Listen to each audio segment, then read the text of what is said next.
Hi, my name is Lena, welcome to my channel, and I'd like to share my thoughts on the next 24 chapters of Grettir the Strong saga, chapters 25 to 48. And for this Sagalong, I also read a poem Beowulf, and I'm glad I did it because it reminded me what Grettir was all about. I forgot, I was treating him like a neighbor's kid, and I shouldn't have done that. So I'd like to read a bit to you from this poem.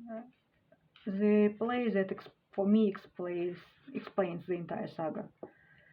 Grieve not, O wise one. Better it is for every man that he should avenge his friend than he should much lament. To each one of us shall come in time the end of life in the world. Let him who may earn glory ere his death. No better thing can brave knight leave behind when he lies dead. I think that explains a lot about Grettir and about the saga. Also, a booktuber, Brian, either or in his video or in comments, said that with Grettir it was all about the choices, not only about his bad luck, but about the choices he makes. And that reminded me of another story of a hero. It's Haji Murad by Leo Tolstoy.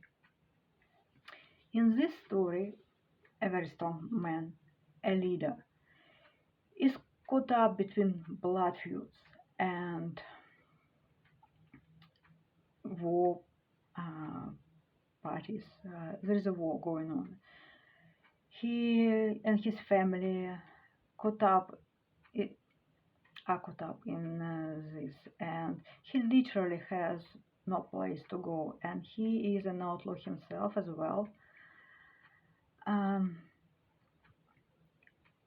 he also makes choices.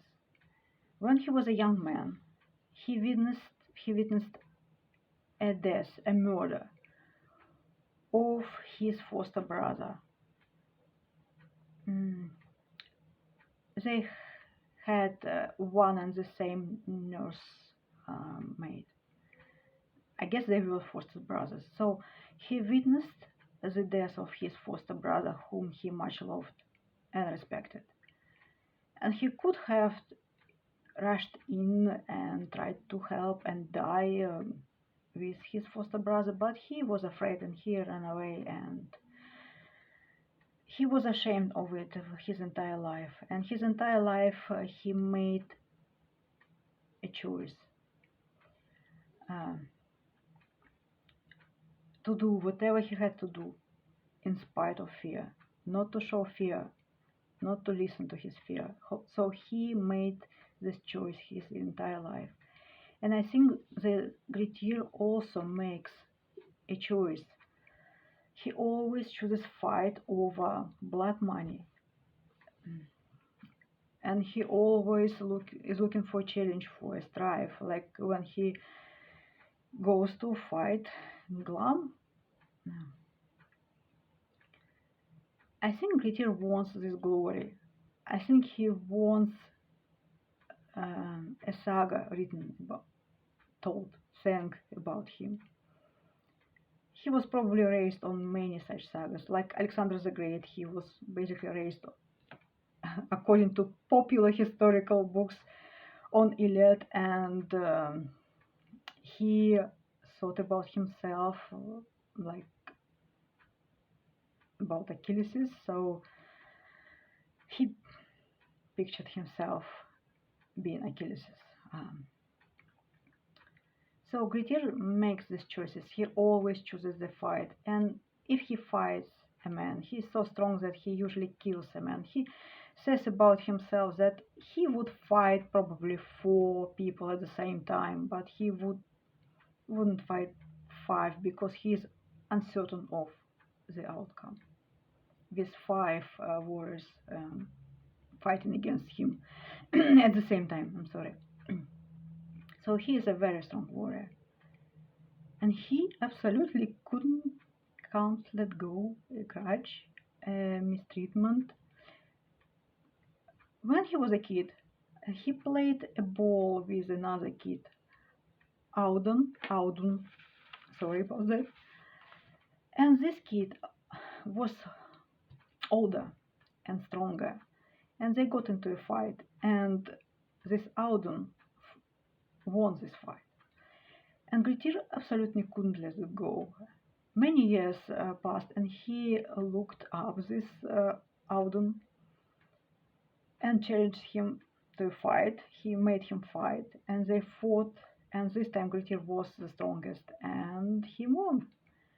Fortunately, some people interfered, and no one got killed, and Audun and Grettir actually became friends afterwards. But that's a rare story with Grettir. Usually he kills a man and there is a blood feud. The story about the glum reminded me of Beowulf. So there is a shepherd who is not Christian, which is, I guess, very important. And he gets killed in the field in the night by a fiend. So by some sort of demon. And he's not buried properly because he's not Christian, and demon just doesn't want to give up his body for the burial. So he in a churchyard. So Glum is not buried properly. He is just, put in the ground, and there are no rites performed on him. So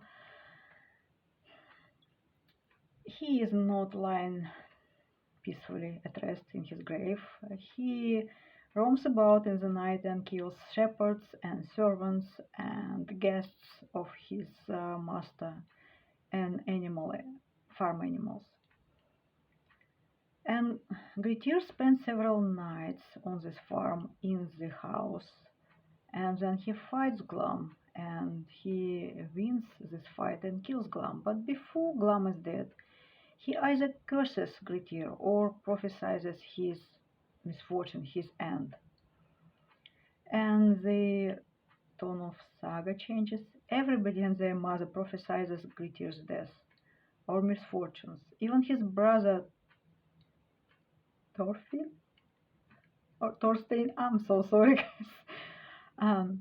He says to Grettir that I will be the one who will avenge you. So, Norway has a new king, Olaf, and Grettir wants to go there and to serve this king and to earn more glory and fame and recognition and to have very rich gifts given to him by this king. But being Grettir, on the way to Norway, he kills Thorbjorn Slowcoach and picks up a blood feud with Thorbjorn Oxmane, who was a very influential Viking and a very strong fighter himself, a swashbuckler, and who had huge troop of followers. Grettir is in Norway.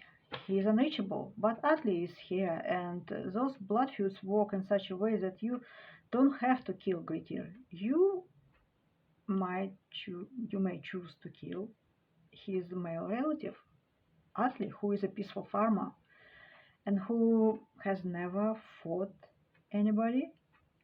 But apparently they had the same training, Atli and Grettir, because